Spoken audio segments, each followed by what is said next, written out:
that, with your permission, I would say that as in the forestry, we prescribe and we are part and parcel of the strategic plan that has been presented here.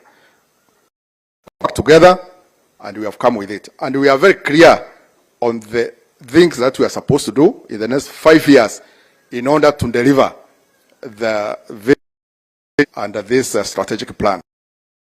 Say also, I will remind my colleague Ngeno, for me, I stand here, this is the second strategic plan I'm involved in launching. There is another one we launched in the Ministry of Water, but I think we forgot that it required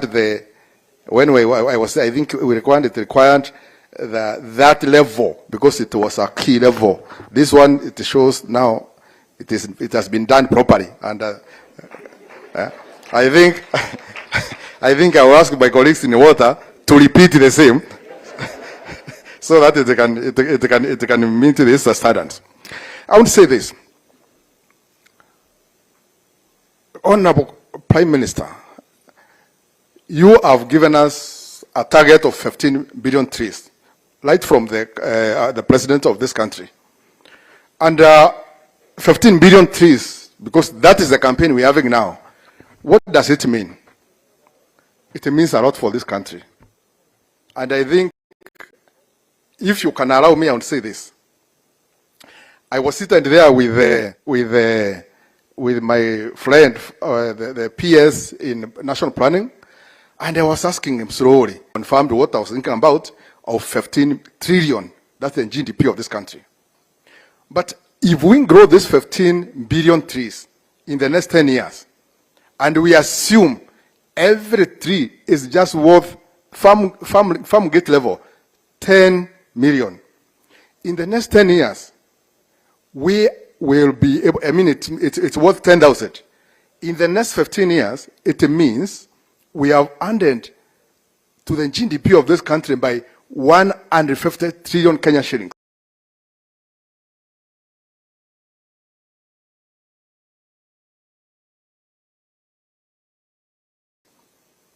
Lakini I know, when these people buy about 40,000, just by doing the timber.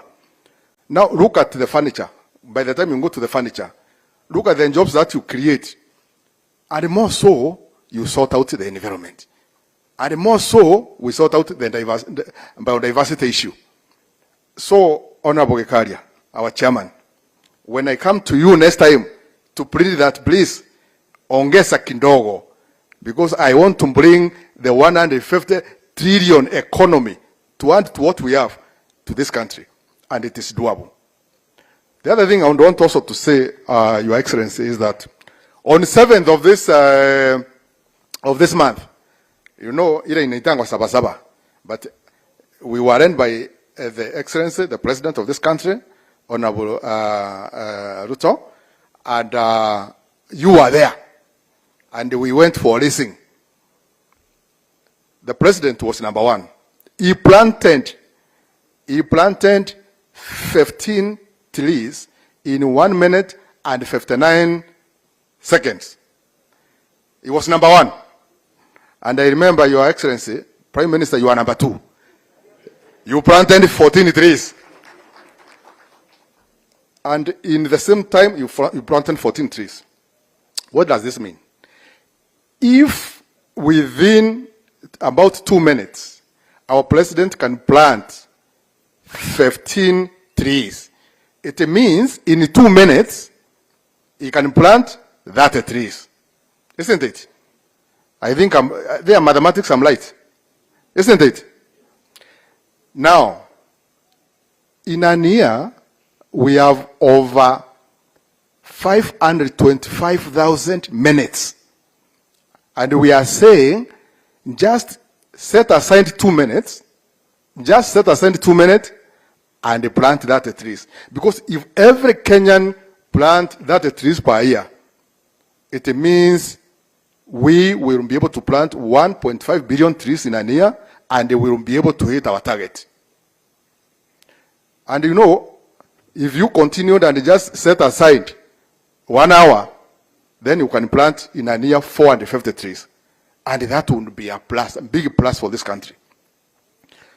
Prime Minister, Cabinet, the Cabinet, the Prime Cabinet Secretary, we are targeting to plant trees in the natural forests that we have, and also to plant trees outside the forest in our farmlands. And we are encouraging also fruit trees, because as we wait for the 10 years to harvest that tree, tunakula matunda. If they are school, wanapata chakula pale. If it is an homestead, we are able to sell the fruits and also add to the incomes of the various people in this country. But as we do all this, we also undertake, and this one is within the strategic plan that we have here, we are undertaking also to improve the management of our forest. Because, as Mandela said, forest is business. And you know, he has become a millionaire out of trees. So we cannot also plant trees and let them go to waste. That is why the element of harvesting comes in, and we are very happy because the president was able to see that and give us a go ahead by removing the moratorium which was there, so that we can harvest. But we are pledging that we will do this harvesting in a sustainable manner, and also we will manage it so that it is not misused. At this point also, I want to say that we are working with the communities. We continue working with the communities. These are the community forest associations, and they are offering a lot of support. They are offering a lot of support in management of this forest, and we know through that, then it is going to be sustainable. We also know we need to fence our forest. Right now, Your Excellency, we have about 13,000 kilometers of forest. The perimeter of our forest is about 13,000 kilometers. And to date, we have fenced about 5,000, or rather 13,000, we have fenced about 4,000. We have 9,000 kilometers to go. One thing which we have seen is that the forests which are fenced, like if you go around Mount Kenya, you see some resemblance of a forest. But the forests which are not fenced, Your Excellency, we have a major problem, because there's a lot of illegal activities that are happening in those places. We have called upon the KFS, that's the Kenya Forest Service, and we know, of course, there is how much they can do. The forest will come in handy, because it will assist in controlling of activities there, and at the same time also, this fencing will assist also in what we are calling natural regeneration of the trees in this forest. Your Excellency, we know also we are getting a lot of support from your office, and also from our Cabinet Secretary's office in the area of legal framework. We are working, and currently we don't have an approved forest, national forest policy, but we have worked on one, which will be coming in front of you to have it approved, so that we can have a policy. And immediately it is approved, Your Excellency, then we will be able to embark on the viewing of the Forest Act that we have currently, and redirect it so that it can address to the modern times and modern requirement. I also take this opportunity to thank you so sincerely, because tree planting has been put under the performance contract of which you oversee for various government agencies, with very clear instructions on they must plant trees. And also, we know also, we will be dedicating that every public servant, at least they become agent of planting the 30 trees per year. And with that, we have a starting point where we have the government, the own government, showing an example. Your Excellency, the only request I want to put here, if possible, let us increase this target a bit, because the target now is about 30 trees per person. If we increase it to around 100 trees per person within the public service, it can we can get where we are going very, very, very faster than we are doing. So with this and so many things, what I know is that, and what is very clear is that, if we plant this, if we meet this target of 15 billion trees, we will be able to move our tree cover from the current about 6% to 30%. And that one will also speak to the UN target of that by that, and hence also sort out the issues of my colleague who is now coming to chase me away from here. Yeah, and I understand why. So I call for more support from our parliament committee, and I believe I can see they are nodding. They have already given me that. Please increase your kitu kidogo. Then I also know your office is supporting us. I know I have a lot of support from Cabinet Secretary's office, and also at the same time also I call upon our supporter in area of financing to look at it and see how we can increase this. So with this and many more, which I would say next time, I tend to end there, and thank you so much, and God bless you. Thank you so much. Thank you so much, colleague P.S. Mugambi. And I needed to step out of the podium. Now, he's my colleague at the ministry. You know, if I stay around here, he will now go and deal with me later. Your Excellency, we will aim to reform the carbon markets framework as a State Department of Environment and Climate Change for the greater good of the people and nature, while emphasizing the circular economy to eradicate plastic from our environment, sustainable waste management. And I think the conversation that young lady, the lady that spoke on sustainable waste management, which is at the heart of Cabinet Secretary's vision on the circular economy. And I want to confirm that we are working on the circular economy strategy that will be critical for us. Our focus also extends to the various crucial regulations. You mentioned about the Forest Track, from to the State Department of Environment and Climate Change. The Environmental Management and Coordination Act, EMCA, is now under process. I know the National Assembly will be waiting this with bated breath for us to be able to deliver on the various legislations. And you are aware that EMCA is our mother-law in the ministry, and we need to make sure that comes on board. And the Sustainable Management Act of 2022, the CS is providing directions how that could be anchored within also the EMCA conversations. And of course, you are aware, and this has come to Parliament, is on the Amendment of Climate Change Act 2016. We have now the Climate Change Amendment Bill 2023 in Parliament for purposes of us handling the carbon markets conversations. Climate action, Your Excellency, mainstreaming is not one of our biggest priorities. It is going to be a game changer, and I hope we have all registered, and my colleague mentioned, for the upcoming Africa Climate Summit, which is at the heart of the ministry, and the Africa Climate Week in Nairobi between 4 to 6 of September 2023 and 4 to 8 of September 2023 concurrently. And as this morning or a few minutes ago, I've just confirmed, as we were talking, Your Excellency, we were at 6,500 registered delegates. As we speak now, we are at 6,800. So the numbers are growing, and we hope that you will participate in this climate summit, which is at heart and the focus of the ministry.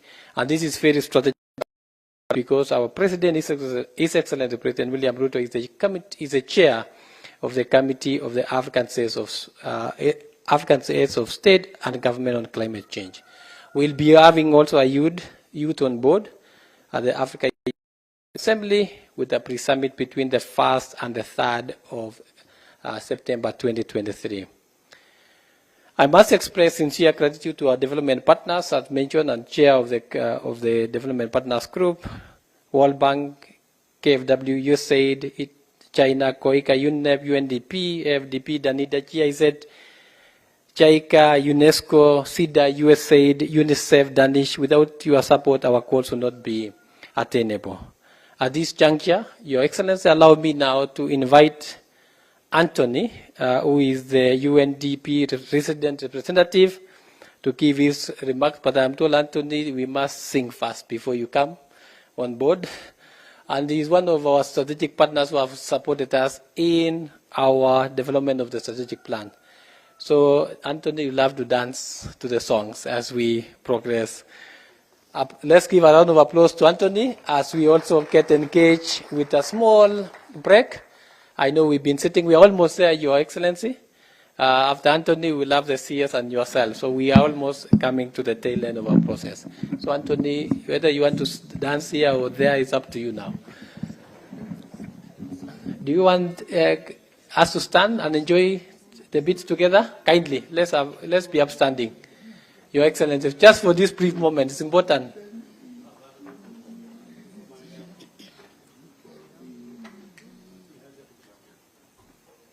Tupande miti kwa wingi, tupande tusichoke, maisha yetu duniani ni miti tegemeo.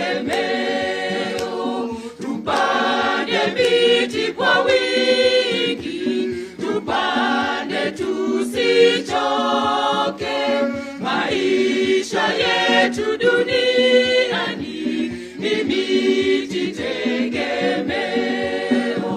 Wakenya wote sikizeni, uhai wetu sote ni miti. Tupande miti tuishi vyema, tujenge Kenya imara.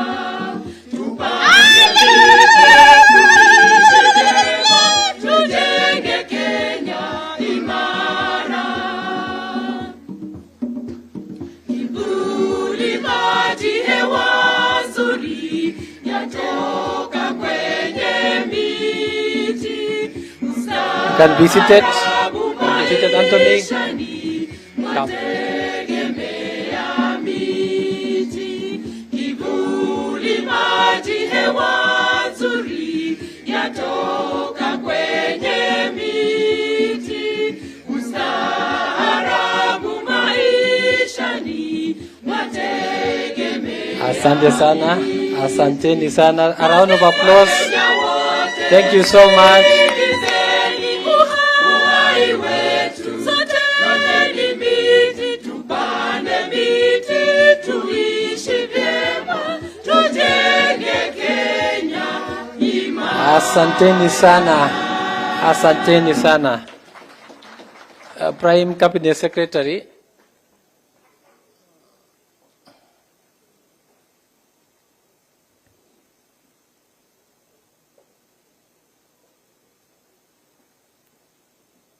Yeah, I needed your attention. That is internal resource. We've not, that is a choir from KFS. We have a band from KFS. We are, as a ministry, we don't procure services from outside. We use our internal resources. I think also, I think this tent also might be ours. I don't know. So we make sure that we use our resources prudently. So allow me to invite Anthony to give his remarks. Karibu, Anthony.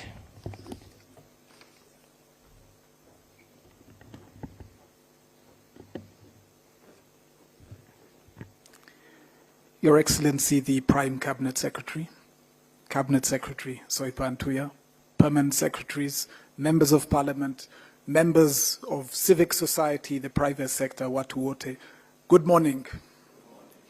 My name is Anthony Ngororano. I'm the UNDP resident representative to Kenya.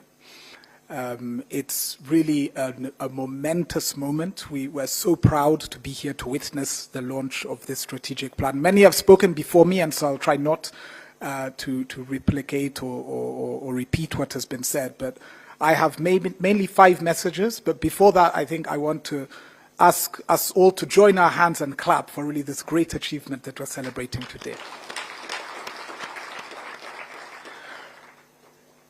Kenya's development trajectory really rests on 2 pillars. One that is not the subject of today, but nonetheless integral, is its human capital. Kenya, as opposed to many other countries in the region, has developed to reach where it is on the basis of these resources above the ground. But the second leg is natural capital. And in order for Kenya to basically accelerate, sustain, maintain, and protect gains, this plan speaks very clearly to what must be done in terms of natural capital. Saying that, however, this plan is not just a plan born on any other day. This plan is timely. It's timely because in terms of the nature, the extent, the frequency of shocks, we are at an inflection point. The next 5 years are not going to be the same as the last 5 years. I think in the last months, we all witnessed firsthand the impact of the drought. The drought, as you know, was unprecedented. It was unprecedented in terms of its impact on nature. It was unprecedented in terms of its impact on civilization and humanity. And so, as we move into an increasingly uncertain future, it is so important to be here today to really mark the beginnings, if you will, and the launch of a plan that responds in many ways to the futures and to the challenges we face. And so my first message is about urgency, right? Business as usual no longer works, right? The evidence is clear. The models, the approaches, the ways of working need us to rethink. My second message is around essentially coherence. Coherence specifically around policies, programs, and investments. And simply put, we must make sure in the implementation of this plan that the sum is greater than the parts. Okay? And we do so for a range of reasons, not least of which the shrinking public and private resources available, but also, as I was alluding to earlier, the increasing and changing complexity. My third message is around strategic focus and staying the course. This will be absolutely critical. And more than ever, there is a premium on our being agile, our being flexible, and also on ingenuity, right? Ingenuity because more and more we are responding to new problems. I think we